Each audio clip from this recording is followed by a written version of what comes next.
নাহমাদুহু ওয়া নুসাল্লি আলা রাসূলিহিল কারীম আম্মা বাদ। স্মরণকালের ভয়াবহ বন্যা আমাদের সামনে।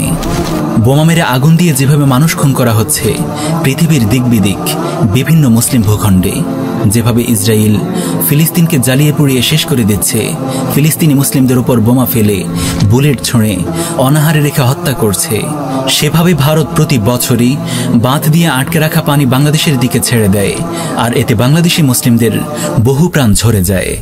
বিশাল অঙ্কের সম্পদের ক্ষতি হয় দেশ ও মানুষের। ইসরায়েল ও ভারত দুটো বন্ধুপ্রতিম শক্তি, আর তারা সব সময় মুসলিমদের বিরুদ্ধে ষড়যন্ত্র করেই চলছে।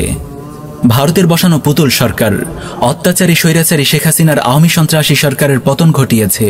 ছাত্র জনতা, এদেশের মানুষেরা, এদেশের মুসলিম ও জনসাধারণ ঐক্যবদ্ধভাবে তাগুত হাসিনাকে উৎখাত করেছে। এর পরপরই ভারত ত্রিপুরার ডম্বুর বাঁধের পানি ছেড়ে বাংলাদেশের মানুষের জীবন ও সম্পদের ব্যাপক ক্ষতি করে চলছে।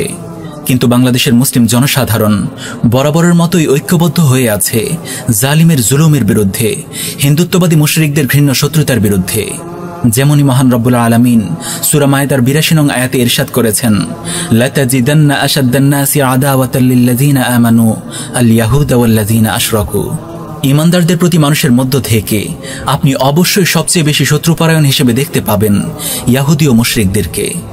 ইসরায়েলের ইয়াহুদিরা যেভাবে পুরো বিশ্বের মুসলিমদেরকে একত্রিত করেছে ইয়াহুদিবাদের বিরুদ্ধে, তেমনি ভারতের ঘৃণ্য শত্রুতাময় কর্মকাণ্ড উপমহাদেশের মুসলিমদেরকে ঐক্যবদ্ধ করেছে হিন্দুত্ববাদী মুশরিকদের বিরুদ্ধে। বহু মানুষের জান ও মালের ক্ষতি হয়েছে বন্যায়। কতজন আশ্রয় পেয়েছে, আবার অনেকেই আশ্রয়স্থল পায়নি বলে বন্যায় ভেসে গেছে। কত বাবা হারিয়েছে তার শিশু সন্তানকে, কত মা হারিয়েছে তার আদরের সন্তানকে, কত যুবক হারিয়েছে তার বৃদ্ধ বাবাকে, হারিয়েছে বৃদ্ধা মাকে, ভাই হারিয়েছে ভাইকে। হায়, এ যেন এক বিভীষিকাময় পরিস্থিতি।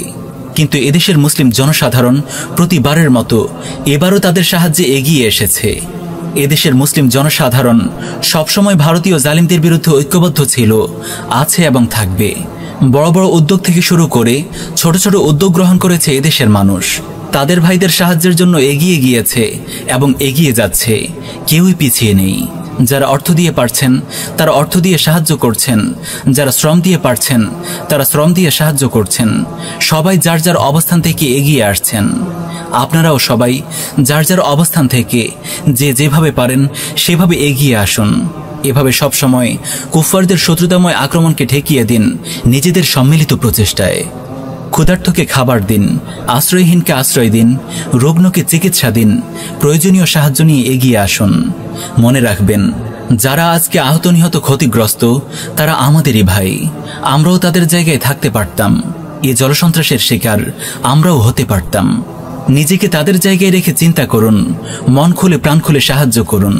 প্রিয় নবী সাল্লাল্লাহু আলাইহি ওয়াসাল্লাম ইরশাদ করেন, মান নাফাসা আন মুমিনিন কুরবাতাম মিন কুরাবিদ দুনিয়া নাফাসাল্লাহু আনহু কুরবাতাম মিন কুরাবি ইয়াউমিল কিয়ামাহ। যে ব্যক্তি কোনো মুসলিমের দুনিয়াবি কোনো দুর্ভোগ দূর করবে, আল্লাহ তাআলা কিয়ামতের দিনে তার দুর্ভোগ সমূহের মধ্য থেকে কোনো একটি দুর্ভোগ দূর করবেন। প্রিয় নবী সাল্লাল্লাহু আলাইহি ওয়াসাল্লাম আরো বলেন, ওয়াল্লাহি ফি আউনিল আবদি মা কানাল আবদু ফি আউনি আখি। আর যতক্ষণ পর্যন্ত বান্দা তার মুসলিম ভাইয়ের সহযোগিতা করতে থাকে, আল্লাহও সেই বান্দাকে সাহায্য করতে থাকেন। সুতরাং নিজের মুসলিম ভাইকে সাহায্য করার অর্থ নিজেকে সাহায্য করা। ভয়াবহ বন্যার পানির মাঝে বোট নিয়ে দুর্গতদের উদ্ধার করতে যাওয়া আসলে নিজেকেই এর চেয়ে মহা বিপদ থেকে উদ্ধার করা। তবে এক্ষেত্রে কয়েকটি বিষয় খেয়াল রাখতে হবে। ১. সাহায্য করার এই মহান কাজে আমরা টিম গঠন করে কাজ করব। ২. পরস্পরকে কাজের সময় সাহায্য করব। ৩.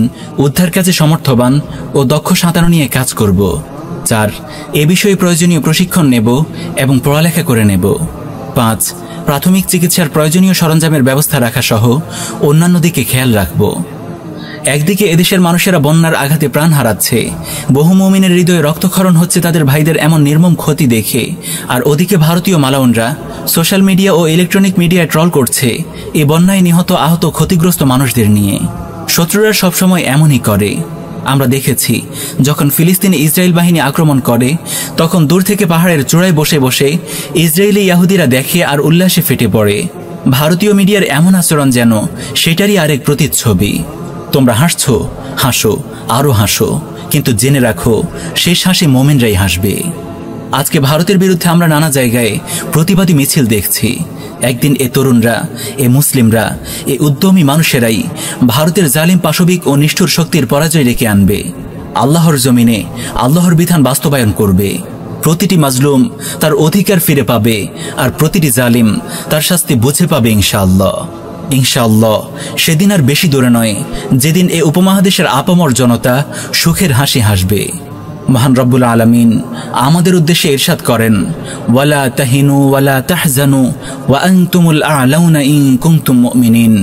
তোমরা নিরাশ হও না, দুঃখ করো না, যদি তোমরা বিশ্বাসী হও তাহলে তোমরাই বিজয়ী হবে।